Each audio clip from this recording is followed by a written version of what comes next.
Good morning, Internet. It's Wednesday? It is Wednesday. It is Wednesday. I'm your host, Joe Starr. I would call this a no parents episode, but I'm here. Dan's here, and then Billy wasn't here, so then I had to be Billy before the show started, so I am put in the weird position of I'm Mr. Mom. You're looking kind of dad-like today, Joe. Thank you very much. I'm going to go to my insurance job as soon as this is over. It's going to be really nice. You got like 4 compliments on your shirts? Thank you. Yeah. Sure. I just want to make my dad proud of me for once. Guys, Dan Murrell's here. Hello. Ed Greer is here. Hello. And joining us for Movie Fights, because we all adore her, Vanessa Gritton joining us. Hey. Thanks for being here. I'm psyched. Yeah, this is going to be, we have a weird question mark show.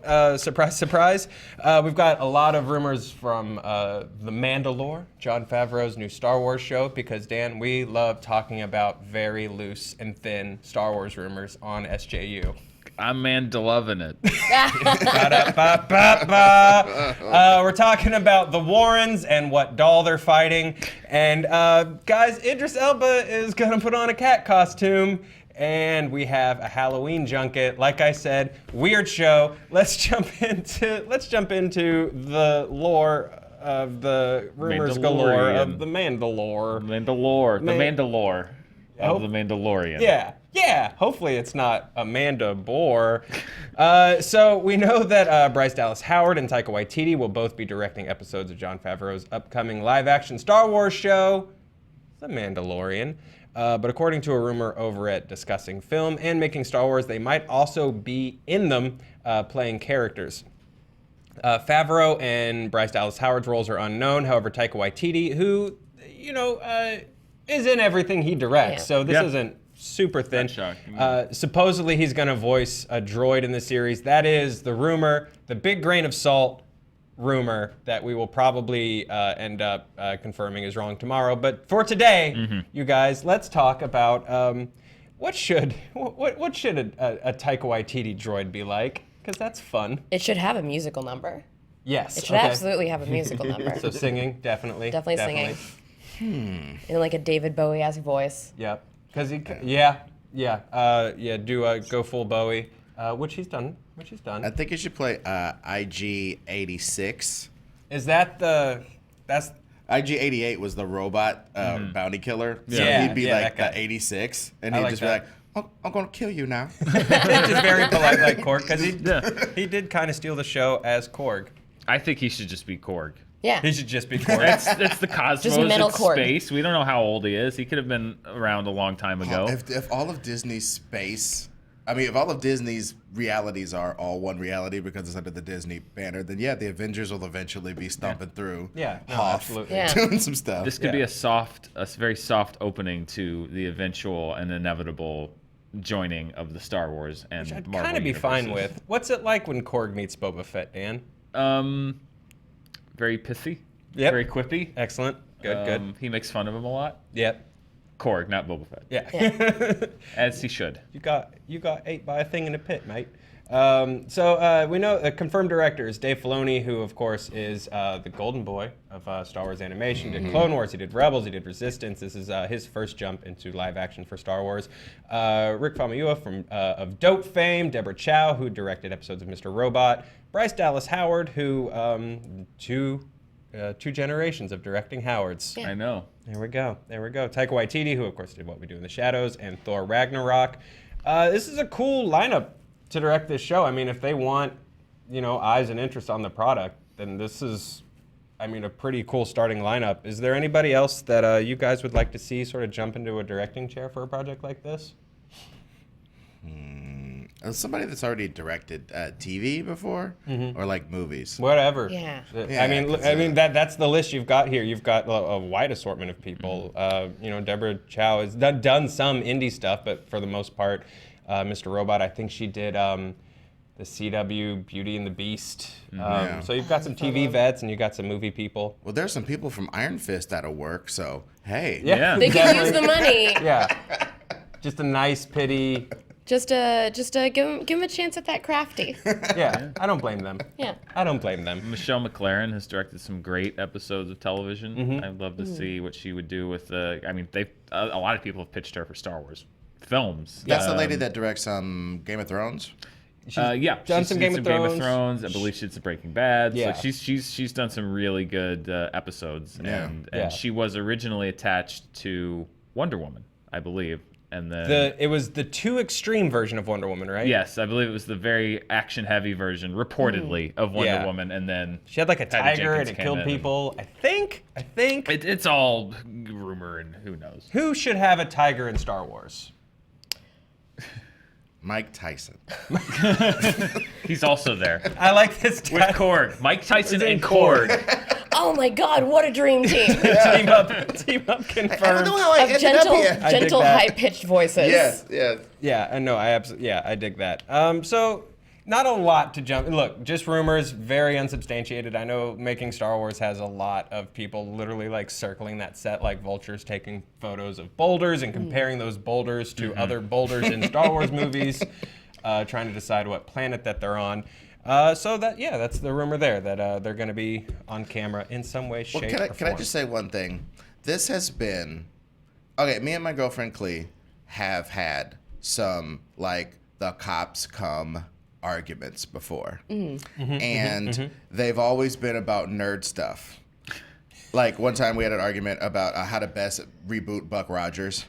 And I said some of the characters were superfluous and the whole concept of Buck Rogers was stupid because basically a caveman in the future telling them how to fight is the stupidest thing I ever heard. Like if George Washington came here right now and tried to give us some military knowledge, I'm quite sure it would be lacking, for lack of a better word. So we've had like real loud arguments, nothing, horrible. But one of the other ones we had was, I don't think Boba Fett's cool. I don't. I want to know where you stand on this. Yeah, I don't know where he was cool. He hid in the trash. Yep. And captured Han Solo one time with immense help, and then the next time we see him, he's getting thrown into a pit, and a blind man shoots him, and all this bad stuff happens.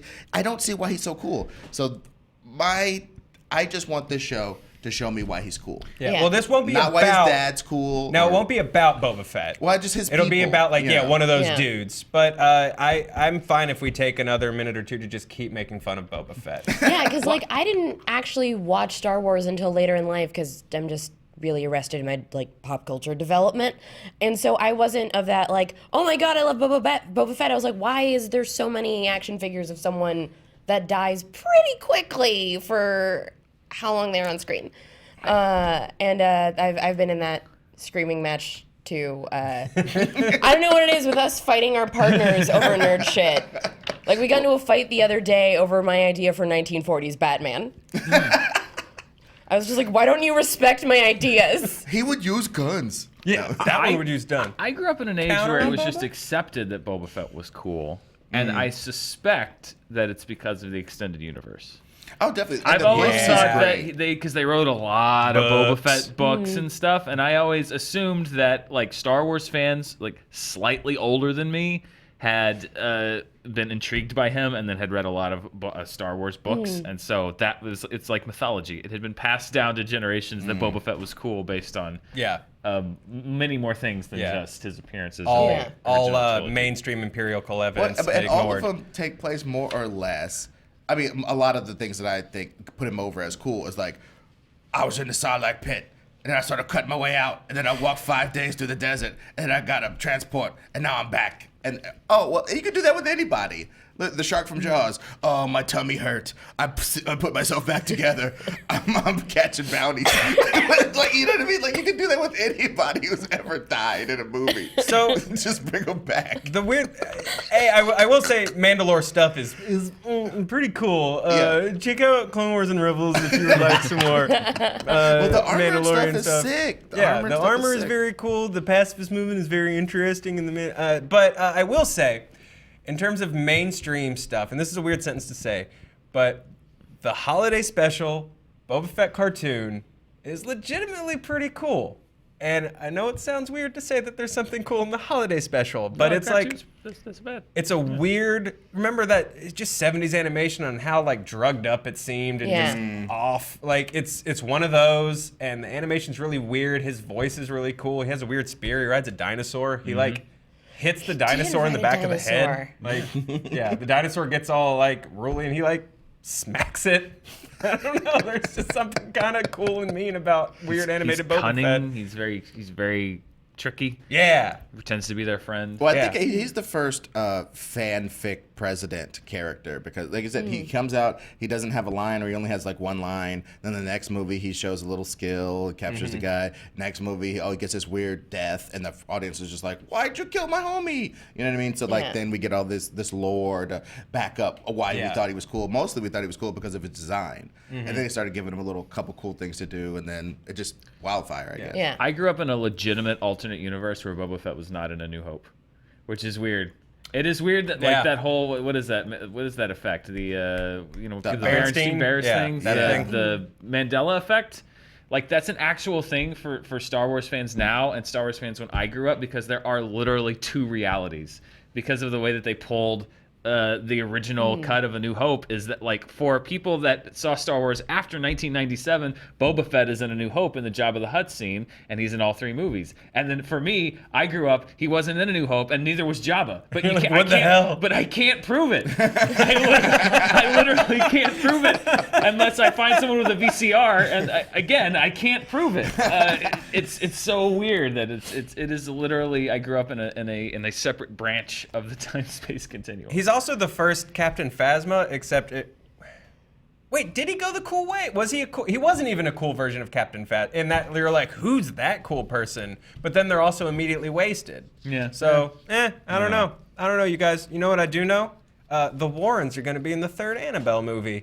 Our main two characters from The Conjuring, which is sort of the core series of the Conjureverse? What are we calling this? They're calling it the Conjuring universe. The Conjuring universe. Controverse is right there. I like Conjureverse. Yeah. It's easier to say. Controversy. Yeah, controversy in the Conjureverse. The Warrens are going to be in the third Annabelle movie. This is via Variety, which I always want to call Viva Variety because I am a big fan of the State's projects post the State. Patrick Wilson and Vera Farmiga will reprise their roles as Ed and Lorraine Warren in New Line's The Conjuring spinoff, the third Untitled Annabelle movie. They starred as the real-life paranormal investigators in 2013's The Conjuring, which set the franchise in motion. They're also in Conjuring 2. The third installment in the Annabelle series is also the sixth film in what New Line has mistakenly called the Conjuring universe, which has seen its 5 movies gross over $1.56 billion worldwide. The Nun, the most recent release, has become the highest-grossing film in the franchise, which is surprising to me, surpassing $359 million worldwide as of this weekend.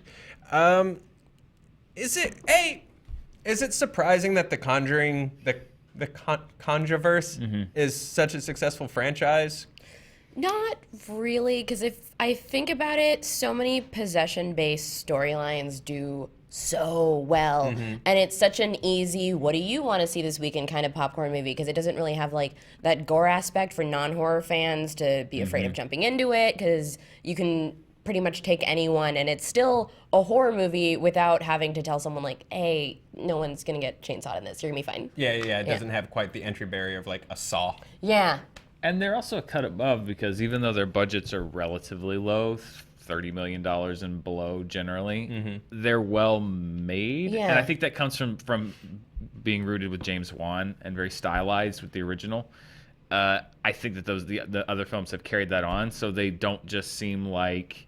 And this is not a knock, because I think a lot of the movies are good, but the Blumhouse films sort of look like horror movies. They look very sort of... They don't have a lot of them that style, that sheen on it that the Conjuring movies do, so I feel like they feel like bigger in a way, even though the budgets are relatively They're small. like small events. Yeah, and then you have all these like connections and ties. Although I'm a little surprised to see them coming into one of the spinoffs because they usually sort of keep, because there is supposedly a Conjuring 3 in the works, and I read that this is going to be a supporting role and it's more about their daughter.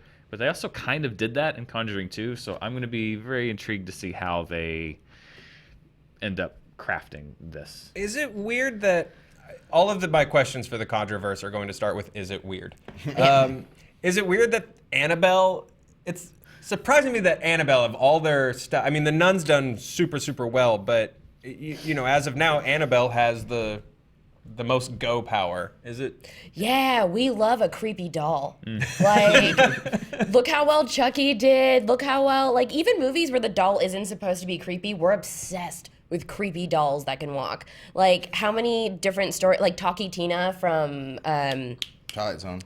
Twilight Zone, like the concept of what if this thing got up and talked and it's supposed to like represent childlike innocence and now it's chasing me. Like, we love a spooky doll. Yeah. Yeah. Also, as just a basic point about scary dolls and Chucky in particular, they could be anywhere. Chucky could be in a box of cereal.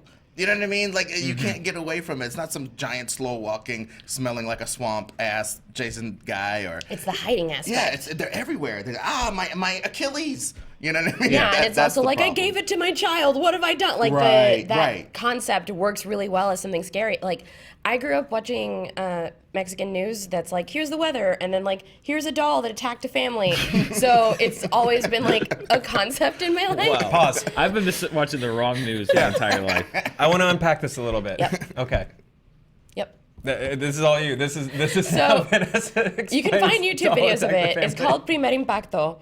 It's basically like if a tabloid gave you the weather and also like local construction in the area. So there'd be like a few segments of like, this is a local election happening in Guatemala, and like, this is a new bridge that they're building. And here's a lady that was in an ATM and she was possessed by the devil. And like, this was just the news that was presented to me. Like, I learned about that. I learned about creepy dolls way too young as like a very real possibility in my universe, where it was like, watch out for funnel web spiders, and also your doll might strangle you. So it's kind of like that leprechaun viral news story, Yes. but every day. But every day, Oh, wow. all the time. That sounds amazing. Yeah, and you Give can me find the like gold. YouTube clips on it online, where there's just like one where they're interviewing a town about whether or not like aliens happen, or there's another one where it's just like, this statue cries. What? Is it sad? Question mark? Yeah. Well, I went through my Telemundo phase for a while because flipping through one day, it was Sábado Gigante. It was Sábado, and I was flipping through, and there was a segment where he was just doing a game show with audience members, sort of a Price is Right kind of thing, and then a guy in a skeleton costume came out and pushed him down. Yes, and then played the trumpet. It and means jackal. I was obsessed after that. Yeah. And then later in life, when I got back into wrestling, there was a luchador named La Parca who looked just like him, and I was very excited that the guy who used to play the trumpet on Sábado Gigante was also hitting people with chairs on Monday Nitro. Very excited. Well, That's my life. Can somebody explain to me in these movies, because I haven't seen any of them. I'm not a homeowner or a parent, so these movies don't scare me. Oh, there's another room? I can have another room for creepy stuff to happen in? Crazy! You know what I mean? I don't know. I do live in a one-bedroom apartment, but the bottom line is I don't get it. So something possessed your daughter? Her head spinning around? I'll just go to the basketball game. I don't know. That's your problem. That's your problem. I don't get it. But I do understand that these these investigators, right? Yes. So I don't get paranormal investigators. If you really believe that stuff is real, why are you looking for it and poking it in the spectral eye? You know what I mean? And asking it. Well, they are portrayed as like they're trying to help.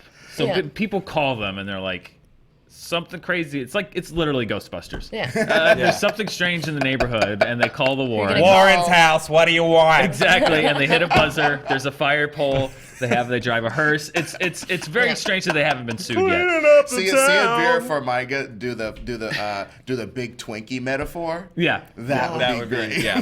But yeah, they're portrayed as there's like they're giving their and she's also sort of like a medium. So it's like we're going to use our skills. It's funny because like she's the Ghostbuster and Patrick Wilson is just like there. He's helping. Yeah. He's like, I'll go set up the tripod, and I'll she's hold like, stuff. I'm writing down what the spirit is saying. It's a big imbalance between what these two people And meanwhile, he's like, which button is record? Oh, I didn't get any of that. Oh, jeez. Well, no, that's refreshing because he's like the Kate Capshaw of the Enterprise. Like, Yeah, he's like, kind of. She's Indiana Jones, and he's just like, I've got the camera. Yeah, Yeah. that's great. Here to But, help. yeah, so yeah, they're there to help and like try to exorcise the demons and help Okay. these families. So Well, I will it's- check it out. To answer your question as to like why is it scary, I think it's just like, hey, you can lead a very innocuous life where you don't particularly look for it, but like it could be you, just a family or just a person trying to live their life. Because Yeah. like I scare pretty easily, and specifically like what my scare button is it could just happen to just anyone. Okay. And the Yeah. Conjuring hit you kind of hard. We've talked about this. Yep. After I saw the first Conjuring, because also I'm not good with like jump scares. Like they just put me on edge, and I went with a few friends, and when they went home without me, I called a Lyft to take me 3 blocks to where I had parked my car. It was a $3 Lyft, and I tipped him $7. Wow. Because I made him stay and watch me get in the car, so that no one was in the back seat.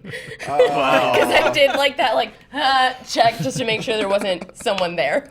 Oh, it sounds like Being a Woman in America, the movie. The movie. The horror movie. Well, Ed, I'm just excited to discover that your lack of empathy makes you not a horror fan. Ed, I want to do a show where you just tell us what major horror franchises or franchises in general you have not seen, and then we can just give you our takes on them. Yeah. I think that'd be a good series. Explained. Yeah, Yeah. Explained. Explained. Yeah, Oh, we God. explain horror. The husband's name is Ed. You'd love it. Yeah. Wow. Yeah, super Well, into. Yeah, now you have something in Gonna out there common. tap holding it into down my for Ed. narcissism. I just all I know is they have that whole room full of possessed things, Yes. and that toucan. There's a toucan There's in just there. a stuffed toucan on the Oh, I hate wall. that thing. And I want to know what that movie is. Yeah. Why there's a possessed taxidermy Like toucan. the tiki room Toucan. came to life. Yeah. And that's what it's Oh, from? That'd be a really good movie. Have you been to the tiki? No, they're remodeling it. But They're like it remodeling looks it? like That's it's where I take my possessed naps. now. I know that's my nap area, Yeah. but it's Perfect like nap area. already looks possessed now because the eyes move in different directions. I will watch Haunted Tiki Room. Yep. Guys, I have no transition to get to this. Idris Elba has joined the cast of Cats, and we're very excited. Idris is in the final negotiations to join the film adaptation of the Andrew Lloyd Webber musical, Cats. Tom Hooper is directing the star-studded movie, which also stars Ian McKellen, Jennifer Hudson, James Corden, who we've all decided is just a singer, and Taylor Swift. Oh, guys, Cats. This marks actually Elba's second time playing a cat. Yep. He played Shere Khan in 2016's The Jungle Book, so he has the experience. He's done it. Do you think he just He's nails done it in an audition, just knocking a glass of water off of the producer's table? Definitely auditioned. Oh, hey, bruv. Scoot. Smack. They're like, brilliant. They're Absolutely like, okay, brilliant. now what do you do with this box that's too small for you to sit in? And he just sits I in it. sit. It fit. I sit. Oh my God. The Universal Pictures Epic, which hits theaters on December 20th, will be produced by Hooper and working titles Tim Bevan and Eric Fellner, as well as Les Miserables producer Deborah Hayward. And of course, Les Mis, great musical, great movie musical, one of Dan's favorites. Great musical. Who brought the idea to Working Title. Cats will be produced by Working Title Films and Association. Why did I copy and paste all this into the script? I'm such a bad Billy. No one cares about this part of the information. It is executive produced, here's names you know, by Steven Spielberg, Andrew Lloyd Webber, and Angela Morrison. Side note, I was really surprised because we got to see Andrew Lloyd Webber at the Emmys, and I always feel like he's 200 years old, and anytime I hear about Andrew Lloyd Webber in the news, it's like his grandkid controlling his estate, and I'm always shocked to remember that he's alive and still regularly making musicals. This is loves news to music. me. He wrote music for like the Shrek musical. I I didn't thought know he he was was alive. Beethoven. Anyway, I'm an idiot. Do you think he died in like 1894? Yes. Yes. And he's Yes. just Yep. been pumping stuff out Or like, posthumously? How does that? I didn't know that he made anything recent. Cats was in 1983. I was made in 1983, Joe. I'm still kicking around. Cats was made in Victorian England Well, on in some the level, 19th century. on some level, he's so tied to musical theater that when Thank you I for was, justifying this, When, Ed. no, when I was younger, I thought he was a character that was in a bunch of musicals, like Sweeney Todd, Andrew Lloyd Webber, The Hunchback. You know what I mean? They were all in a lot of musicals. He was a That's pen what I name, thought. yeah. It was so stupid. So I done the same thing where in my head it was just like Dickens, Weber, same timeline. Yeah, yeah. And so when he And- walked on stage with John Legend, I was like, what? He's still kicking around. Still kicking, still EGOT? doing his thing. Yeah, He's got his EGOTed EGOT. now. Got Yeah. his EGOT. Let's talk Cats. It's one of the longest running shows in the West End and Broadway history. It's based on an old T.S. Eliot,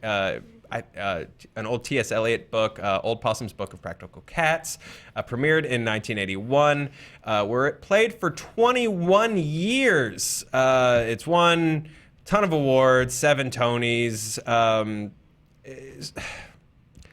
Let's talk about none of us have seen Cats. Yep.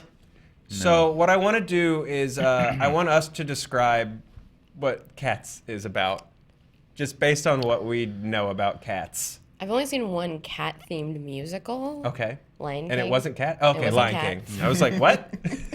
I mean, there has to be more than 2 cat-themed musicals, because I feel like musicals and cats are a Venn diagram. Yeah, like, that's- there's a yeah. circle. Does Oliver and Company count? It's a movie musical. Yes. But it does star a cat.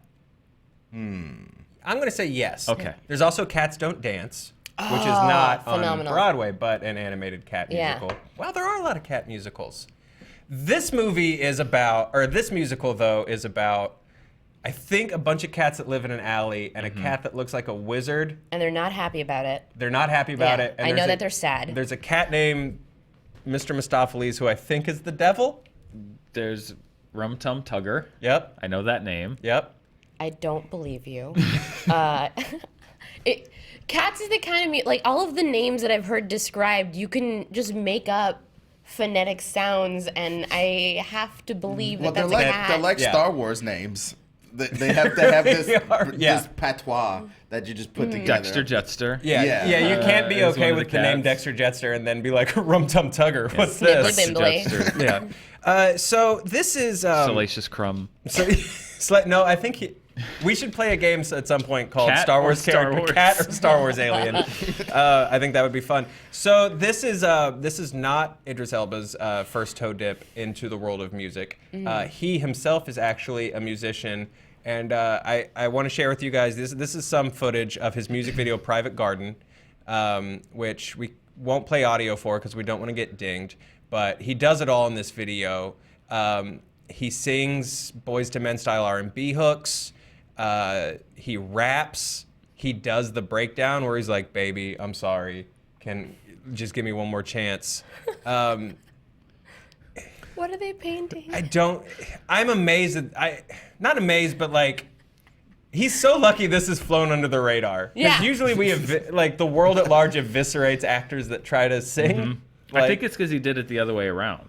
I think, if I recall, he did this first. Oh, okay. Or at least simultaneous to his big break, and then Okay. so it's a thing that people discover rather than like, what does he think? He's not Bruno in it. Do you think on the set of The Wire he was like handing out mixtapes to cast members? Oh, dude, that'd be the perfect. That'd Yeah. be the perfect. That's Bro, synergy. check out Private Garden. Yeah. That's synergy. This is like finding out that Pierce Brosnan did one of those music videos where you pay like $20 at the mall and there's a green screen and it's just like, I'm in space and I'm crooning. Pierce Brosnan be like, "It's Friday." Yeah, Friday. Friday for Pierce Brosnan.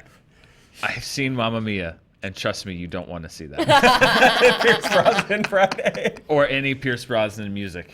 Anything. Which is his better performance, Mamma Mia or Mamma Mia, Here We Go Again? Well, Mamma Mia, here we go again, because he sings very little in Okay. that film. Okay, fair, and, fair, fair. And rightfully so. I love Pierce Brosnan. Not a musical talent. Many other talents, music, not one of them. Very charming. Guys, let me also just ask you this before we move on. I'm fascinated to see Idris Elba in full cat makeup. What other actors should now join this cast to have... JT, can you pull that still back up of Cats of the Broadway show? Just so we can get a good look at the So we got makeup. McKellen, Hudson, Corden, Swift. Apparently, There we go. Oh my God, Danny Elba. DeVito. Oh, yes, Danny DeVito would make a magnificent cat. 100% DeVito goes in this. I want one of the old cats to be Anthony Hopkins. Anthony Hopkins as a cat. Just would be pissed hilarious. that he's in it. Wasn't Danny DeVito already a cat once in It's Always Sunny where he's just like, I'm a Jaguar guy now? Oh, see the cat on the far left? Thank you, sorry, Max. we missed it. The cat on the far left of that picture, I'm going to say that's Efron. That looks like a very Efron-esque cat to me.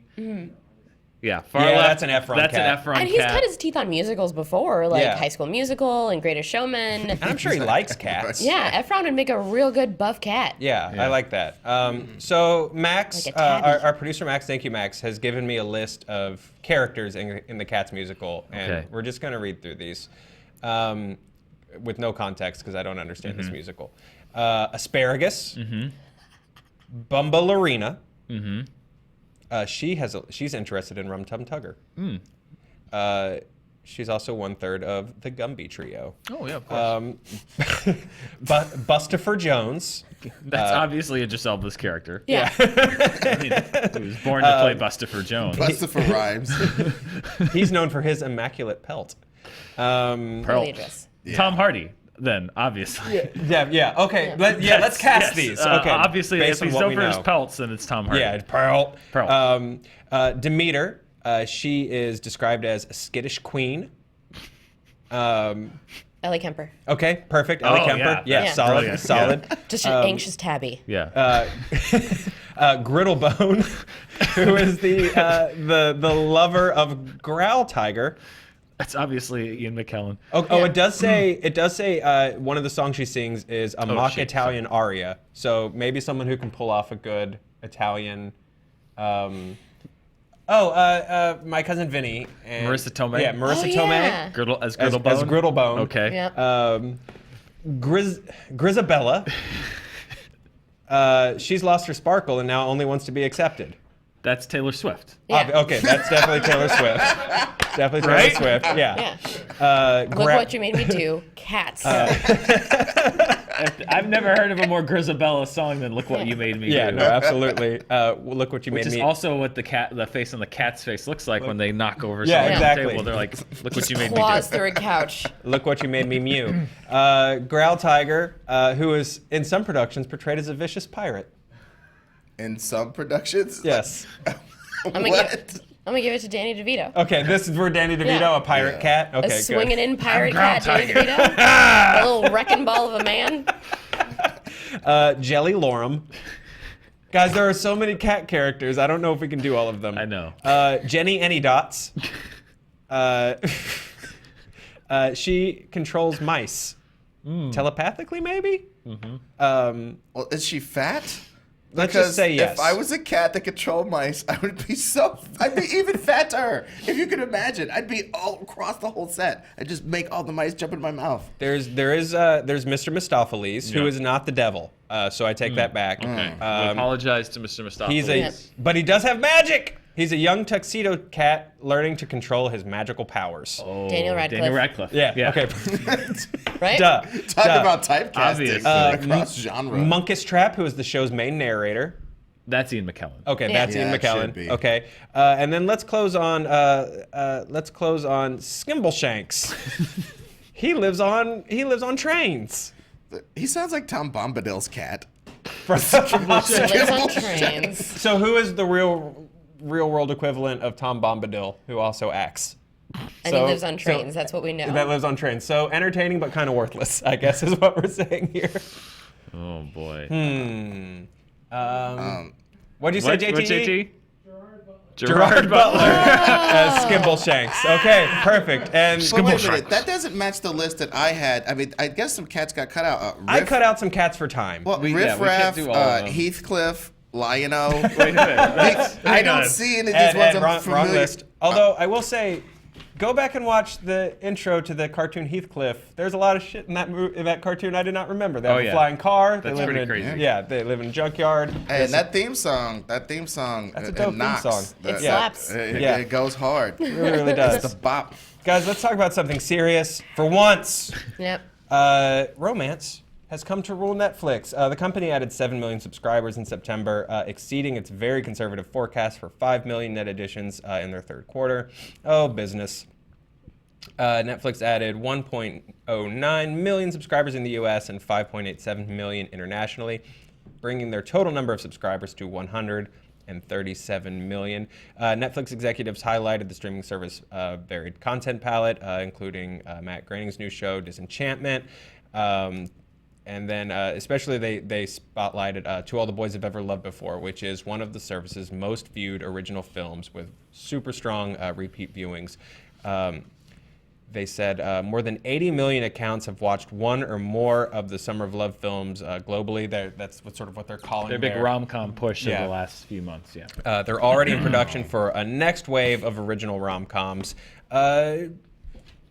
I think this is still continuing to surprise, the sort of like rom-com revival. Did you guys see To All the Boys? Yeah, I saw To All the Boys. I've been hitting the rom-com button hard with Netflix lately because it's just like it's just that soft part of your brain that just needs a little head scratch, and then that's why I've watched Bridget Jones's Diary 15 times. Sure. Yeah. Like I've watched all of their rom-com push. I think, God, I can't even think of a movie that they put out that's rom-com based that I haven't seen. Did you see that Taye Diggs Lucy Liu thing? Yeah, I saw that one. I saw that Taye Diggs, Lucy Liu one. I saw To All the Boys I've Ever Loved before. It was Taye Diggs and Lucy Liu. Set It Up? Is that Yeah, it was Set It Up, and it was like a lot of like SNL cast, and it was just like, we want our bosses to bone, so we have more free time. And oh God, what was that other movie that they just put out that was like rom-com based? Yeah, with Barb from Stranger Things. And the same dude. Sierra Burgess is a Loser. Yes. Yeah. That one was I've noticed a lot of rom-coms coming out with very like synth wave palettes, because that one was interesting because it was lit like Drive. Like, watch that movie. There's a lot of like blues and purples, and I'm like, they're at a high school party, and this looks like an episode of Black Mirror. Like, it was such a weird disconnect where it had like synthwave style lighting that was really interesting.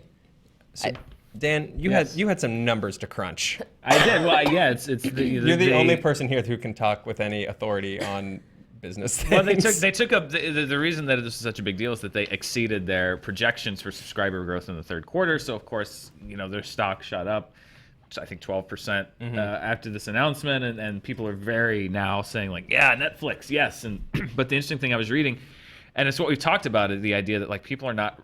Investors right now are not necessarily investing in now, they're investing in the future. Is the numbers that they put out that was also in this earnings report is that when you're talking about cash flow, which is cash in, cash out, year to date Netflix has a $1.7 billion cash out flow, which means they are out $1.7 billion for the year.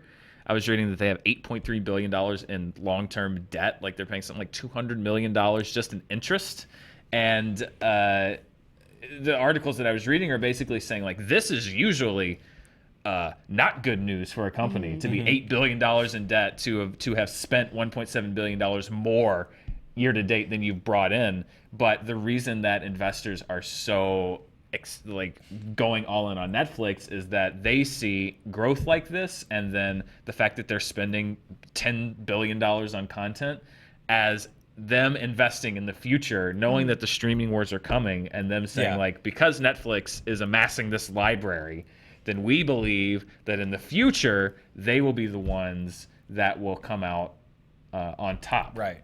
But still, like, that is just a staggering amount of, they're saying they're not going to be cash flow positive for 5 years, maybe, if that. If that, yeah. And it's a crazy, I've said on the show before, like, I don't get a lot of times how business works, but this is just this people seem to be taking these numbers as like, okay, well, we're going to invest in the future. Meanwhile, the company is billions and billions and billions of dollars. That's going to take so many more Summers of Love. Yeah. That's a lot of Summers of Love. That's a lot of Great British Baking shows. Yep. And they're continuing to ramp up their spending on content. Although with things like Iron Fist and shows, that we are starting to see the first signs of them scaling back on things that might not be working. You got to be smart too. Like, you can't just, if it's not working, it's got to go. You can't make everything. Yeah. They're trying, but you can't. Oh yeah, and I think it's telling that something like Iron Fist is like one of the first things we see that just doesn't cut the mustard. It doesn't make pass muster. Doesn't pass muster. Yeah. It's because I think even with the meager numbers that you're supposed to get to stay on Netflix, it couldn't even do that. And they probably have the most advanced way to see their ratings of anybody ever. Given the fact that they're streaming directly to your home. There's no Nielsen box. There's no committee. There's just them. There's not a monitoring between a certain time. Yes. They don't have to share those numbers, so nobody knows if a show's a hit or not, except for them. Really, I mean, there's ways that people have sort of gained metrics, but that's, I think, only on the biggest shows. Yeah. And I think that they do have an advantage there, where it's like they know. They can make the determination outside of the public realm, saying like you see with The Walking Dead now, where people are like, the ratings are public and people are like, oh my God, The Walking Dead, it's almost the lowest rated show ever. What's going on? They don't have to put up with that necessarily. Because And I think, in terms of especially the scaling back on Defenders and things like, or not the show Defenders, but members of the Defenders, I think Netflix is finding more and more that they don't necessarily need your help, whether you're Marvel or you're this IP or you're that IP. They're doing quite well. And they're going to lose a lot of Thank those you. IPs soon. So. Yeah, definitely. Well, yeah, as we were talking about famously on a few shows ago, Marvel's going to take their fried chicken recipe and open up their own restaurant. Yeah. Yes. And Netflix is preparing for that eventuality by basically taking over the garbage genres. No offense to romantic comedy or teen comedy or whatever costs $3. You have 4 unknown actors in a freaking room and pretend like it's a movie. All those genres are going to kill on Netflix because they have the means to produce that ad nauseum. Well, they're can produce taking that over all like day. the WB lineups of our childhood. Yeah. Yeah, they're like the breezy sitcoms, the fun rom-coms, Exactly. like the kind of thing that has a lot. They're aiming towards the replayability market. Are you going to watch this again? Like, because I've found myself rewatching a lot of Netflix original content for whenever I'm like working on something for passive watching. I think they're really thinking about the passive watching viewers, and that's pumping up numbers. And they already know that TV is a hangout milieu. You know what I mean? Like Quentin Tarantino was talking about Jackie Brown as his hangout movie. You put this on, and these characters come on the screen, and you just sort of hang out with them for a couple hours. Yeah. There's not that many movies that do that. There's almost every successful TV show does that. Yeah. So yeah, Netflix is recognizing that, and they're able to do Hallmark movies better than Hallmark, and so on and so forth. So I could see why they're doing that. I think an interesting thing to watch going forward, I was reading next year, I want to say Q3 or Q4 next year, they're going to stop including trials as new members. So currently right now when they report new subscribers, they're including people that signed up for a 30-day free trial, Got it. which could potentially include people that sign up to watch one show, cancel And then before bail. they pay. And I was reading that they're going to they have to like adjust the market and get people ready for it, because it's going to impact probably a little bit their numbers downward, but they're going to start not including those in their subscriber numbers, and I'll be very interested to see how that translates adjusts. as we go forward. If that's if that is a huge chunk of these new subscribers that they report, or if it's a small portion and most people are signing up for a monthly service. Yeah. Well, we'll be here to report on those findings next year, because we're never leaving this On room. Netflix. No. On Netflix. Netflix presents. Netflix will have SJU. acquired us by that time. Yeah, no, absolutely. Guys, we got some things to watch. If you like watching Screen Junkies things, we have a review of Halloween up. Yeah. Boy, do we. Oh, no. Yeah. Oh, no. I know you're a little concerned, but Dan, I trust you. Thank you. Take my hand. I trust you. Tomorrow we've got movie fights. It's Mark Andreyko, it's Bibiani, and it's this man, Ed Greer. What? Yeah. I didn't know that. I forgot to email you. You are on movie fights Oh tomorrow. man, it's like knowing you got a steel cage match tomorrow. Yeah. No, but yeah, I did know that. And again, it's one of those things. Mark Andreyko famously was the last person that I beat in the gauntlet for the women in film thing. Oh, that's right. So if he's payback? got he's got a big old axe to grind, probably he's gonna get me. And we're gonna talk about some cool subjects tomorrow too. Some things I think Mark would be interesting on, as well as Mike. So. Yeah, it's going to be a fun one. Make sure you guys check it out. Danielle, our own Danielle Radford, she got a chance to hang out with Jamie Lee Curtis, the star of Halloween, as well as David Gordon Green, and she got to hang out with John Carpenter John and Jason Carpenter. Blum. Oh I'm my so glad she got to hang out with John Carpenter, my absolute favorite director. I just want to play keyboard with John Carpenter. Yeah. Right? Just jam out on some bam bam bam. Yeah. That's like Heart and Soul. If Yeah, I want to anything, do Heart and Soul with With John John Carpenter. Some Jake chopsticks. if anything would make me immediately start smoking cigarettes again, it would be if John Carpenter would be Yes. like, "Yeah, you can hang out, but we're smoking." I would be like, "Okay." Like that is the one thing. Check out Danielle hanging out with John Carpenter. We'll see you guys tomorrow. I've waited for him. On Halloween 1978, the legend of the Myers murders was born, leaving teenager Laurie Strode as the sole survivor. the trope of the final girl, with Laurie being kind of the most iconic final girl. How do you feel about the way that this movie takes that and brings it full circle? To be able to bring it home again, you can't have a bunch of obstacles in the way. It has to be a really clear line, clean line from 1978 to 2018 so that we can come full circle. What about the boogeyman? There's no such thing. You don't believe in the boogeyman? Well, you should. There have been so many cliches or tropes or however you want to look at it. We try to embrace them and then turn them upside down a little bit. So if your expectations of a final girl is some sort of damsel in distress, you're not going to get that in this movie. I wanted Laurie to have integrity. I wanted her to have the same qualities that made her compelling and somebody that you cared for in 1978. I wanted to have the same thing happen in 2018. And I wanted to tell the truth. Everyone in my family turns into a nutcase this time of year. Yeah, I mean, your grandmother is Laurie Strode. She was almost murdered. Trauma is generational, and if it's untreated, it is life-changing until you can take back the narrative. I pray every night that he would escape. What the hell did you do that for? So I can kill him. In this movie, there are these beautiful, wonderful echoes and homages to the other Halloween movies. It's kind of a love letter to the fans, along with being its own story. Very much so.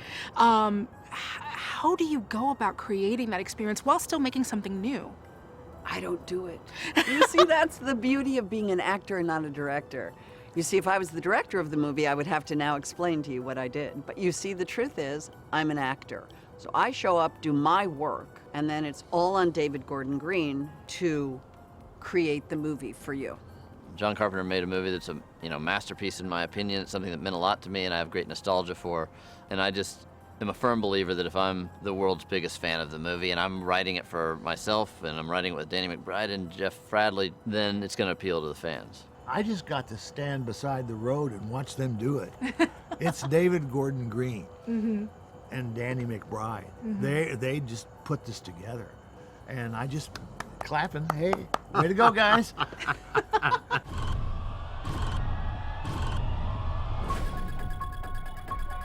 He's waited for this night. He's waited for me.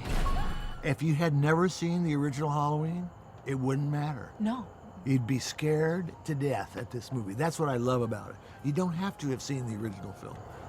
Me too, that's what I love too. You could have seen all 10 or have seen none of them. Yep. And I feel like this movie really captures kind of the spirit of John's movie, but then has its own, is its own thing on itself, and it's great. I like the idea of embracing some of these iconic characteristics of the slasher genre, inviting people in, get them comfortable, and then pull the rug out from under. Blumhouse is doing so many new and exciting things with the horror genre. How do you feel the current state of horror is going in 2018? Horror's never been more horror, I think, is very cyclical. It kind of gets very popular and then it slows down a little and then comes back, and we're definitely at the crest of another golden age of horror. How do you feel about where horror stands now in 2018? It would mean I watch it, which I don't. There is nothing I like about being frightened. I know that's cute. I don't like it. There's nothing good about it. But people like it, and I get it. It's Halloween. I guess everyone's entitled to one good scare, huh? Do you feel like movies like this are best seen in that communal movie theater experience? You have all the answers. That's Yes. it. Yes. The answer is yes. For That's sure. what it's made to be seen as. Yeah. I think horror movies are really made to be seen in theaters. Have you gotten a chance to see it with an audience? I have once, and it was really awesome. I mean, it was the dream audience. It's a midnight screening at the Toronto Film Festival, and I got the reaction I was looking for. It was a great thing to get to see it in Toronto with the audience and watch everyone jump out of their seats. There's something cathartic about the horror movie. Being in the dark with a group of people, be it a comedy, be it something incredibly sad and moving, or in our case, being something terrifying. There's something about terror in numbers that really amplifies the experience.